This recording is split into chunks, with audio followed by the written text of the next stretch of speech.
Olá pessoal, bem-vindos a mais um vídeo. E agora a gente vai continuar a nossa leitura e discussão aqui do capítulo 11 do Junqueira e Carneiro. E a gente vai falar um pouco melhor da estrutura e funções dos vasos sanguíneos. Para fins didáticos, os vasos sanguíneos arteriais são classificados de acordo com seu diâmetro em grandes artérias elásticas, artérias de diâmetro médio ou artérias musculares e arteríolas. Então há essa classificação dentro das diferentes artérias. E a gente vai começar explicando as grandes artérias elásticas. As grandes artérias elásticas contribuem para estabilizar o fluxo sanguíneo. As artérias elásticas incluem a aorta e seus grandes ramos.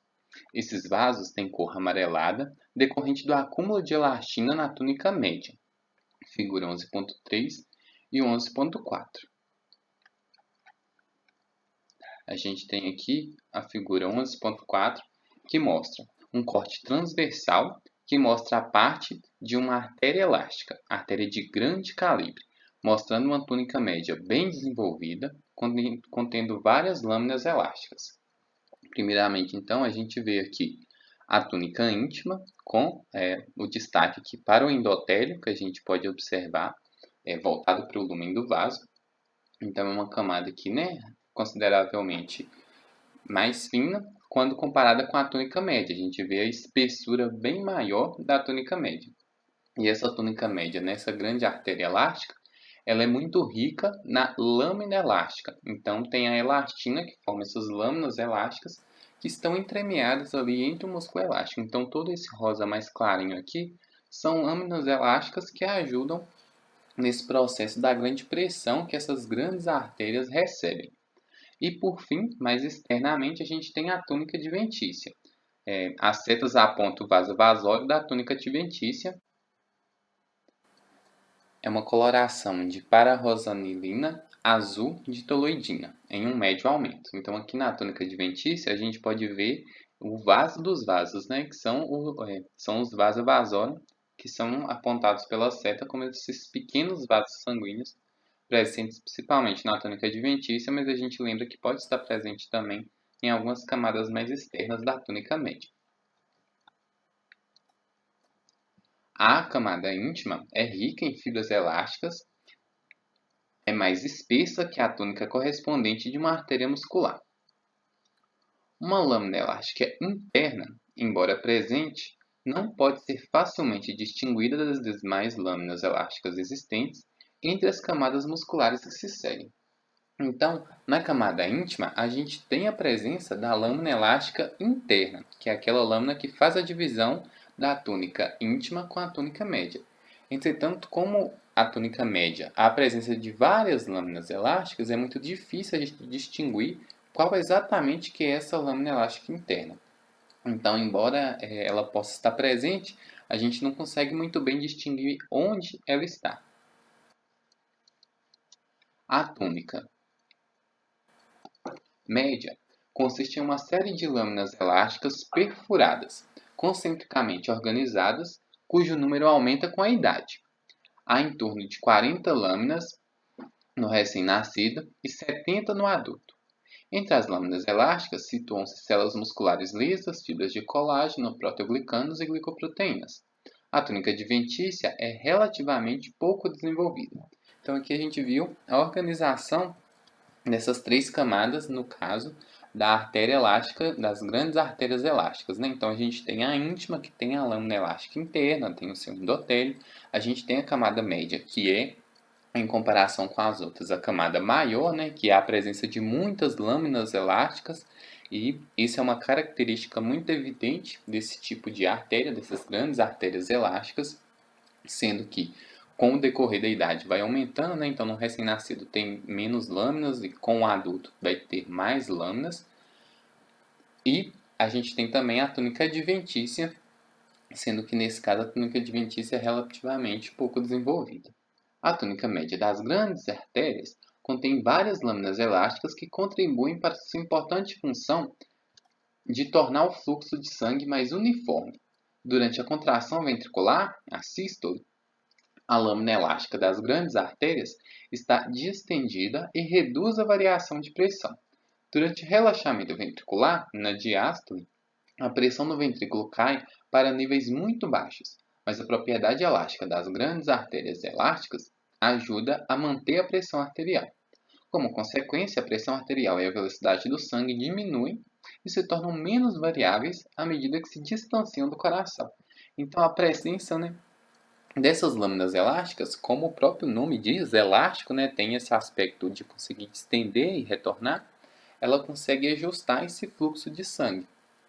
Então, permite, quando o coração contrai e esse sangue é ejetado, principalmente ali para a aorta, que é uma grande artéria elástica, ela consegue distender e receber essa pressão que o coração está exercendo. E na diástole, que é quando o coração está relaxado, essas grandes artérias elásticas também conseguem retornar e assim ajustar essa pressão do sangue e ajustar a pressão da artéria que está exercendo sobre o sangue, regulando e reduzindo essa variação de pressão. Aqui citou a figura 11.5, que a gente pode observar aqui, que é o gráfico que mostra a relação entre as características da circulação sanguínea, em cima, e estrutura dos vasos sanguíneos, embaixo. A pressão do sangue arterial e a rapidez do fluxo diminuem e se tornam mais constantes à medida que se distanciam do coração. Essa diminuição coincide com a redução do número de fibras elásticas e o aumento no número de células musculares nas artérias. O gráfico ilustra as mudanças graduais na estrutura dos vasos e suas propriedades biofísicas. Então aqui a gente tem, na horizontal, os diferentes tipos de vasos, começando com a artéria de grande calibre, artéria de médio calibre, arteríola, capilar, vênula e veia. Então a gente tem a divisão aqui pelas cores também. Então esse rosa mais escuro aqui corresponde à artéria de grande calibre, essa cor mais clara é a artéria de médio calibre, e esse azul mais escuro aqui é a veia, e assim cada um tem o seu correspondente em cor. Então a gente vê aqui esse traço, essa linha em roxo, corresponde à pressão. Então nas artérias de grande calibre, a gente tem uma pressão bem alta. E essa pressão vai diminuindo à maneira que a artéria vai reduzindo seu calibre até chegar nos capilares, onde continua, com as vênulas e com as veias com a pressão mais contínua. Então ela sai lá do coração com as grandes artérias elásticas em uma pressão maior e retorna ao coração com uma pressão menor. E essa pressão vai gradualmente diminuindo até os capilares, e nos capilares ele torna-se mais constante até chegar na veia. Constante, com um pouco de redução. Com relação à permeabilidade desses vasos, a gente vê que as artérias, até as arteríolas, desde as grandes artérias até as arteríolas, possuem uma permeabilidade constante, praticamente constante. Quando chega aqui nos capilares, os capilares que são esse sistema de troca, troca de trazendo para os tecidos oxigênio e nutriente, recolhendo metabólitos, por exemplo, os capilares eles precisam ter uma grande permeabilidade. Então, a permeabilidade nos capilares aumenta, sendo a maior, e quando continua com as vênulas e as veias, essa permeabilidade volta a reduzir. Então, a gente vê que nos capilares é o que faz sentido ter essa permeabilidade maior. Dizendo respeito ao material elástico desses vasos, a gente vê que as artérias de grande calibre elas possuem um material elástico maior, que vai reduzindo a maneira que se diminui o calibre das artérias até chegar nos capilares, onde não se tem material elástico, mas esse material elástico volta a aparecer e vai aumentando a maneira que vai formando as vênulas e as veias. Então, ele começa alto, reduz e volta a subir de novo. Com relação à quantidade de músculo presente, a gente vê que as artérias de grande calibre têm uma quantia média de músculo. Essa quantia de músculo é proporcionalmente, ao vaso. Ele vai aumentando na artéria de médio calibre até chegar em um valor máximo, proporcionalmente nas arteríolas, e nos capilares ele zera. Então, nos capilares a gente não tem a presença de músculo, que faz muito sentido, que a gente já viu lá que o capilar é um endotélio apoiado naquela lâmina de tecido conjuntivo. Então, a gente não tem a presença de músculo. Quando formam-se as vênulas e as veias, esse músculo volta a aparecer, a gente tem a linha aqui vermelha, volta a aparecer em uma quantidade relativamente menor.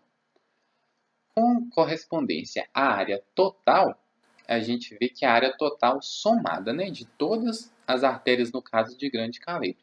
Então, embora uma artéria de grande calibre tenha uma área maior que os capilares, quando todas essas artérias são somadas, a área total das artérias de grande calibre é razoavelmente baixa, mas vai aumentando até chegar no máximo de capilares. Então, a gente tem tantos capilares no nosso corpo que essa área total fica maior que quando comparada com outros tipos de vasos. Então, a quantidade de capilares é tão grande que quando somado a área de todos esses capilares é a área máxima desse tipo de vaso que a gente vai encontrar. Ele volta a reduzir em vênulas e nas veias.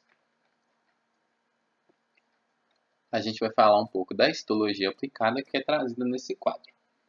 As artérias sofrem mudanças progressivas e graduais do nascimento até a morte, e é difícil estabelecer o ponto que esses processos normais de desenvolvimento terminam e o ponto em que os processos de involução começam. Cada artéria exibe seu próprio padrão de envelhecimento. Lesões ateroscleróticas são caracterizadas por espessamentos focais da íntima, pela proliferação das células musculares lisas e de elementos celulares e extracelulares do tecido conjuntivo, pelo depósito de colesterol nas células musculares lisas e em macrófagos.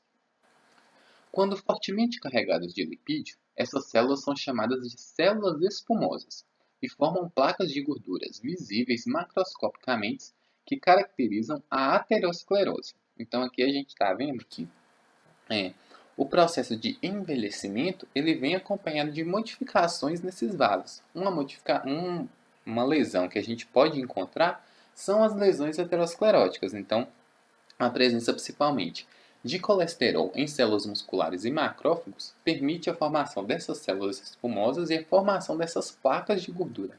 Essas placas de gorduras que vão estar ali na parede do vaso, né, vai obstruir esse fluxo sanguíneo e vai formar essa aterosclerose.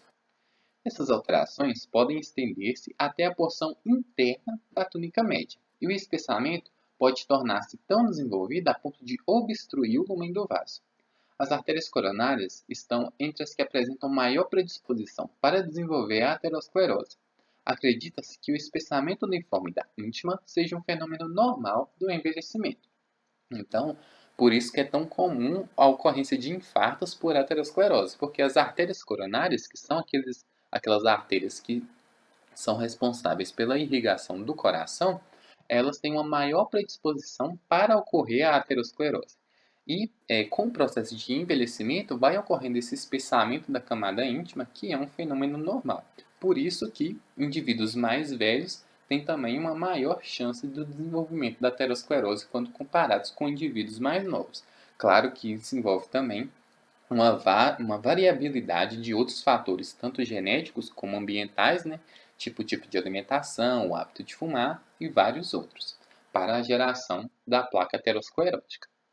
Certas artérias irrigam áreas definidas de órgãos específicos, e a obstrução do suprimento de sangue resulta em necrose, morte dos tecidos por processo patológico. Esses infartos ocorrem comumente no coração, nos rins, no cérebro e em alguns outros órgãos.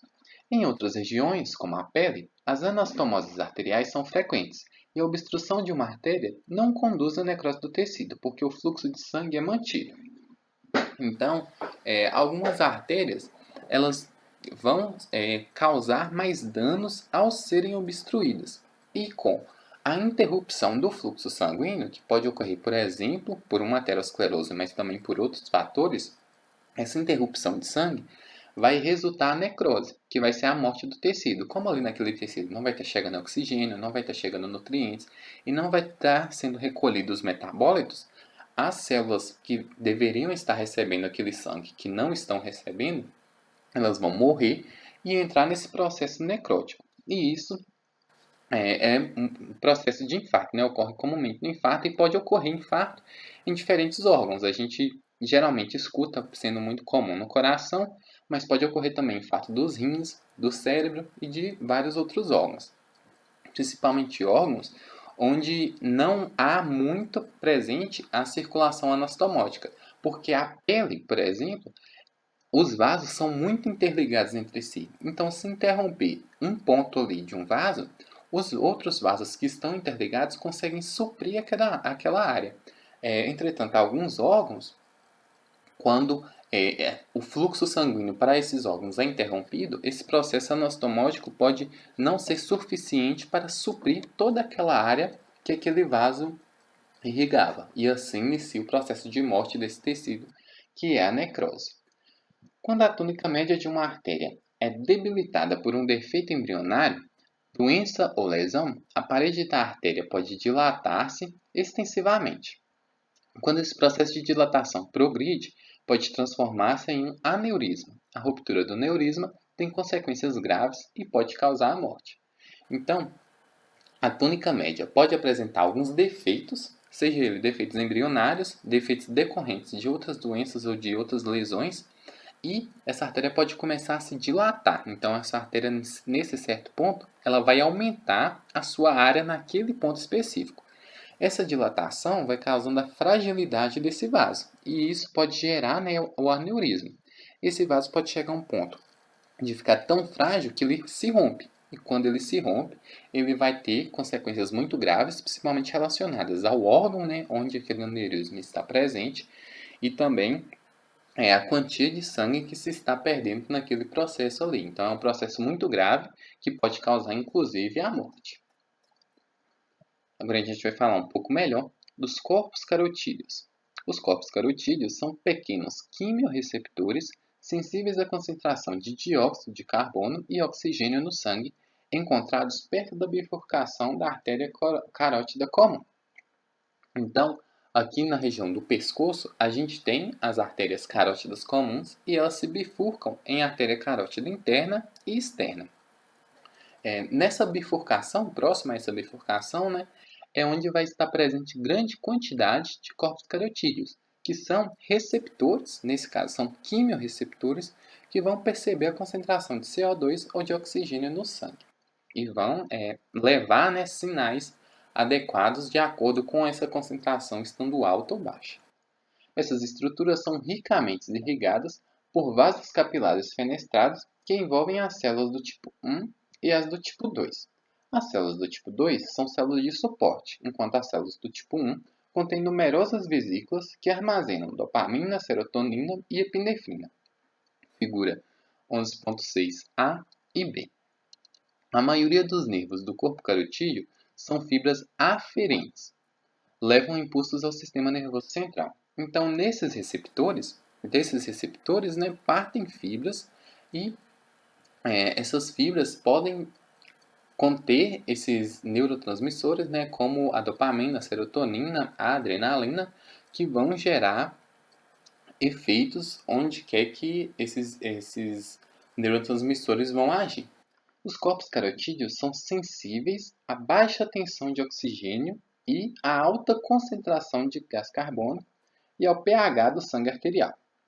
Então, esses quimiorreceptores, eles conseguem perceber quando tem uma baixa quantia de oxigênio no sangue, ou quando tem uma alta quantia de CO2 no sangue, ou quando o pH está muito baixo, então o sangue está mais ácido. É ainda controverso se são as terminações nervosas aferentes ou as células do tipo 1 os principais elementos quimiorreceptores. Os corpos aórticos estão localizados no arco da aorta e são estruturalmente semelhantes ao corpo carotídeo e possivelmente têm funções semelhantes. Então, além do corpo carotídeo presente nas artérias carótidas, a gente tem também os corpos aórticos presentes na artéria aorta, mas eles possuem função semelhante, que é a de detectar oxigênio ou CO2 e o pH do sangue e assim efetuar funções. Lá fala para a gente visualizar, né, a figura 11.6, que é essa, que mostra em ambas as fotomicrografias, a A e a B, que são cortes do corpo carotídeo. Então aqui a gente tem duas imagens de corte do corpo carotídeo. E essa estrutura é altamente vascularizada e é sensível à hipoxia. Então, ela é muito sensível à detecção, né, de baixa quantidade de oxigênio. Os espaços claros, então, a gente pode ver aqui, esses espaços mais claros, aparentemente vazios nessa lâmina, em A, correspondem a pequenos vasos sanguíneos. Podemos ver pequenos vasos sanguíneos presentes nessa lâmina. Suas estruturas principais contêm grânulos.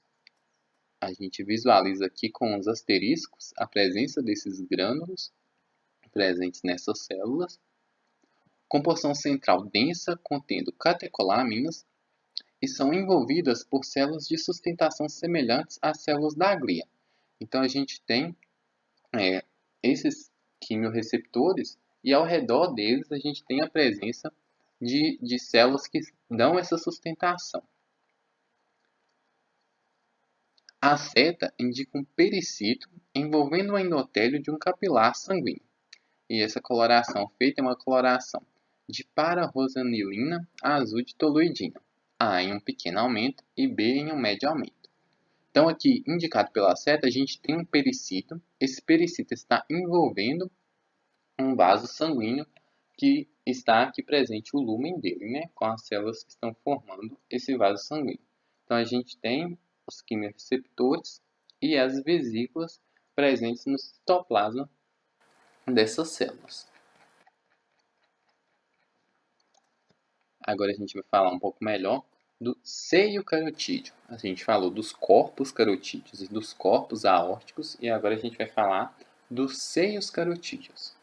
Os seios carotídeos são pequenas dilatações das artérias carótidas internas.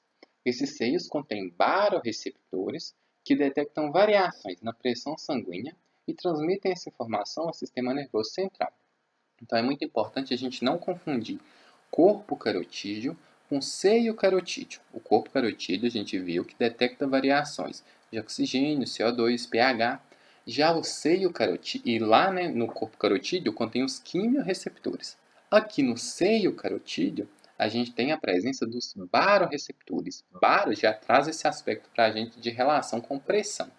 Então, no seio carotídeo, presente nas carótidas internas, a gente tem os barorreceptores que vão detectar as variações de pressão sanguínea e vão mandar essa informação para o sistema nervoso central. A camada média da parede arterial é mais delgada nos seios carotídeos e responde a mudanças na pressão sanguínea. A camada íntima e adventícia são muito ricas em terminações nervosas. Os impulsos dos nervos aferentes são processados pelo cérebro de modo a controlar a vasoconstrição e manter a pressão sanguínea local. Então aqui a gente tem a função que esses barorreceptores permitem executar. Então a gente tem as células lá nesses seios, tem os barorreceptores. Esses barorreceptores vão permitir a detecção de variações da pressão sanguínea e a partir de nervos eles vão enviar sinais nervosos aferentes para o sistema nervoso central. O sistema nervoso central vai perceber essas informações e vai agir na vasoconstrição para permitir a manutenção da pressão sanguínea normal. Então, por exemplo, vamos supor que a pressão de um indivíduo ela começou a cair. Com a pressão do indivíduo começando a cair, esses barorreceptores vão detectar essa pressão de sangue diminuída, vão mandar informações para o sistema nervoso central. O sistema nervoso central pode agir, por exemplo, gerando a vasoconstrição. Com a vasoconstrição, mais sangue, com a vasoconstrição ali, a área daquele vaso vai diminuir e assim mais sangue a mesma quantia de sangue vai exercer uma pressão maior sobre os vasos. Então, com a vasoconstrição, a área diminui e o sangue que estava ali naquela área vai ter mais pressão contra a parede desses vasos. Então, com isso, vai permitir a manutenção dessa pressão sanguínea que estava baixa para voltar ao normal. A gente falou então das grandes artérias elásticas, falou um pouco dos corpos carotídeos, do seio carotídeo, e agora a gente vai para as artérias musculares médias. As artérias musculares de diâmetro médio contêm a túnica média, formada essencialmente por células musculares lisas. Nas artérias musculares, figura 11.2 e 11.3 que a gente já viu, a íntima tem uma camada subendotelial um pouco mais espessa que a das arteríolas. A lâmina elástica interna, o componente mais externo da íntima, é proeminente, figura 11.7. E a túnica média pode conter até 40 camadas de células musculares lisas. Essas células são entremeadas por um número variável de lamelas elásticas, dependendo do tamanho do vaso, como também por fibras reticulares e proteoglicanos, todos sintetizados pela própria célula muscular lisa. A lâmina elástica externa, último componente da túnica média, só é encontrada nas artérias musculares maiores. A adventícia consiste em um tecido conjuntivo frouxo. Nessa túnica também são encontrados vasos capilares linfáticos, vaso vasorum e nervos da adventícia, podendo essas estruturas penetrar até a porção mais externa da média. As artérias musculares podem controlar o fluxo de sangue para os vários órgãos, contraindo ou relaxando as células musculares lisas de sua túnica média. Nos ramos mais delgados, as túnicas são mais delgadas, figuras 11.8 e 11.9. Bom, primeiramente, então, a gente tem aqui a figura 11.7 que citou lá, né, da artéria muscular média. O corte transversal mostra parte da artéria muscular, artéria de médio calibre. Pequenos vasos sanguíneos, vaso vasorum, são observados na túnica adventícia. É a mesma coloração de pararosanilina azul de toluidina em um médio aumento. Então a gente observa também uma túnica íntima com o seu endotélio. Aqui é mais visível para a gente observar a lâmina elástica interna, que faz parte da túnica íntima e divide a túnica íntima da túnica média. Depois a gente tem a túnica média, com uma grande quantidade de células musculares lisas. Além disso, a gente tem outros tipos de fibras, né, como fibras colágenas, fibras elásticas. E a gente tem a lâmina elástica externa, que faz a divisão da túnica média com a túnica adventícia. E por fim, a gente tem aqui a túnica adventícia.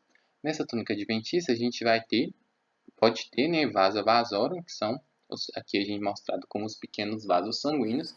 A gente pode encontrar também vasos linfáticos e vai chegar a inervação.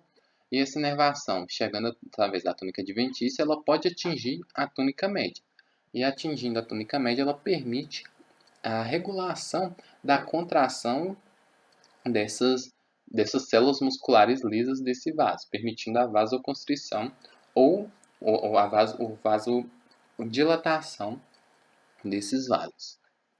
Na figura 11.8 e 11.9, a gente tem aqui a 11.8, com um corte transversal através de uma pequena artéria e sua veia muscular acompanhante. Em consequência da vasodilatação, a arteríola está incomumente preenchida por sangue. Nessa situação, a lâmina elástica interna não se apresenta distinta. São observados ainda muitos outros ramos de pequenas artérias e vasos capilares no tecido conjuntivo circunjacente, com a mesma coloração em médio aumento. Então, a gente vê aqui o tecido adiposo e pequenas artérias e capilares, mas a gente vê aqui mais destacado a presença de uma pequena artéria. Então, essa pequena artéria, nesse caso em específico, por ação da vasodilatação, quando foi feito esse corte, houve, né, a manutenção de células sanguíneas que a gente pode observar ao centro dessa pequena artéria. Aqui embaixo a gente tem a presença de uma veia que a gente vai ver melhor mais para frente. A figura 11.9, a gente tem cortes transversais de artéria de pequeno calibre, em A, que é essa imagem, B é essa, né? Mas aqui em A. A gente tem a lâmina elástica, que não está corada pelo pararosanilina azul de toluidina e é observada como estrutura pálida de aparência pregueada abaixo do endotélio. Então, a gente tem aqui a lâmina elástica interna, nessa estrutura pálida, né, aqui fazendo a curva, abaixo do endotélio. Então, a gente tem aqui mais acima a presença do endotélio e abaixo do endotélio a lâmina elástica interna, que divide a túnica íntima da túnica média, que é essa aqui mais em roxo escuro. O endotélio que está aqui na ponta da seta, né, em um médio aumento. Então, aqui depois da túnica média, a gente tem também a túnica adventícia, mais externa. Então, túnica íntima, túnica média, túnica adventícia. Na imagem B, que é essa aqui à direita, a gente vê a lâmina elástica é distinta e fortemente corada em preto na ponta da seta. Então, a gente tem a lâmina elástica aqui corada em preto, nesse caso uma coloração especial que corou aqui para evidenciar, né, tornar mais evidente para a gente essa lâmina elástica interna, fazendo a divisão da túnica íntima para a túnica média.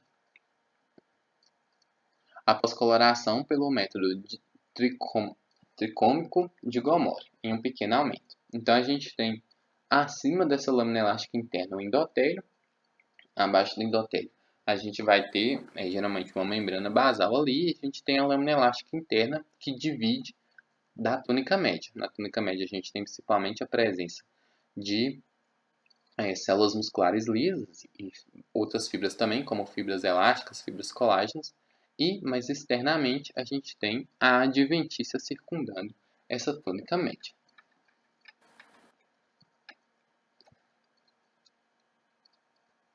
Arteríolas. Geralmente tem um diâmetro menor do que 0,5 mm e lumen relativamente estreito, figura 11.10 e 11.11. A camada subendotelial é muito delgada. Nas arteríolas muito pequenas, a lâmina elástica interna está ausente e a camada média geralmente é composta por uma ou duas camadas de células musculares lisas, circularmente organizadas. Não apresentam nenhuma lâmina elástica externa. Então, aqui nas arteríolas, a gente já vai ter um diâmetro bem menor e a lâmina elástica interna ela vai estar ausente nessas arteríolas. A camada média vai ser um pouco mais delgada, com uma ou duas camadas de células musculares lisas, e elas também não vão ter a lâmina elástica externa. Então, não tem nem a lâmina elástica interna, nem a lâmina elástica externa. Aqui fala para a gente ver as figuras 11.10 e 11.11. Então, a gente vê aqui a figura 11.10, que mostra vasos da microcirculação do útero de um camundongo fêmea, mostrando cortes transversais de uma arteríola e sua vênula acompanhante. Note o núcleo grande e alongado, na ponta da seta, de um pericito que envolve parte da parede de uma vênula pericítica. Coloração azul de toluidina em grande aumento. Então, a gente tem aqui a presença de uma arteríola, células musculares lisas que fazem parte do órgão, né? Aqui a presença da arteríola, propriamente dita, e na ponta da seta a gente pode observar a presença de um pericito. Esse pericito aqui presente, a gente vai ver melhor, né? Quando a gente estudar vênulas também, ele está envolvendo a vênula pericítica. Agora a gente vai para a figura 11.11, que mostra o corte transversal de vênulas embaixo. Então, aqui embaixo a gente tem vênulas, que a gente vai ver melhor, e duas arteríolas em cima. Então, aqui a gente tem uma arteríola e outra arteríola. Note que as paredes das artérias são mais espessas do que a parede das vênulas. Então, a gente observa aqui que a parede arterial, ó, o lúmen aqui no centro, e a parede arterial é mais espessa quando comparado com vênulas. Então, a gente vê aqui a presença de vênulas que tem um lúmen maior e olha a parede dela como é bem mais estreita, né? Então, nas arteríolas, a parede é bem mais espessa, ao contrário das vênulas, que é bem mais estreita. E a presença de tecido conjuntivo frouxo que está envolvendo esses vasos. Nesse caso, é uma coloração também de azul de toluidina em um médio aumento. Nesse caso, evidenciou também um vaso linfático que a gente vai estudar um pouco mais à frente. Agora esse para saber mais, que mostra anastomoses arteriovenosas.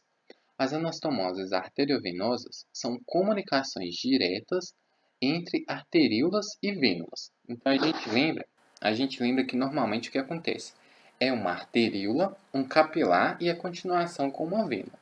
Entretanto, nessas anastomoses arteriovenosas, a gente não tem a presença do capilar, há apenas a comunicação direta de arteríolas com vênulas.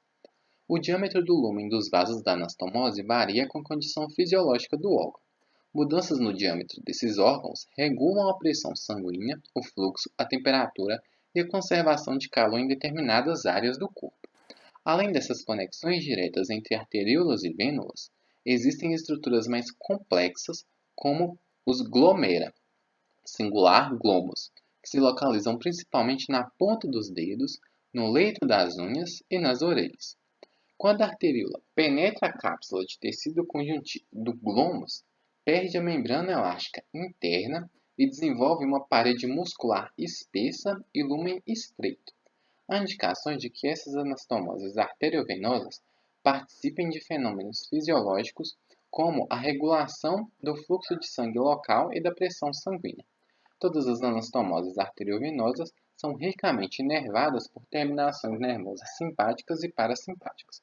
Então, no organismo, a gente pode encontrar essas anastomoses arteriovenosas, que é quando as arteríolas, né, se anastomosam ali com vênulas diretamente. E elas têm uma importância muito rica quando relacionadas à inervação. Então, como elas são ricamente inervadas por fibras simpáticas e parasimpáticas, elas podem agir muito bem na regulação do fluxo de sangue e da pressão, já que os nervos vão conseguir controlar a vasoconstrição e a vasodilatação dessas anastomoses arteriovenosas, regulando o fluxo e regulando a pressão. Esse vídeo vai ficar por aqui, espero que vocês tenham gostado. No próximo vídeo a gente vai começar falando de capilares, que é muito importante, né, para a gente entender esse processo de permeabilidade principalmente. Espero que vocês tenham gostado, siga a gente lá no Instagram. Qualquer dúvida, sugestão, crítica, opinião, pode deixar aqui nos comentários ou fazer lá no nosso Instagram. Deixe seu like, se inscreva no canal. Muito obrigado por ter assistido e até o próximo vídeo.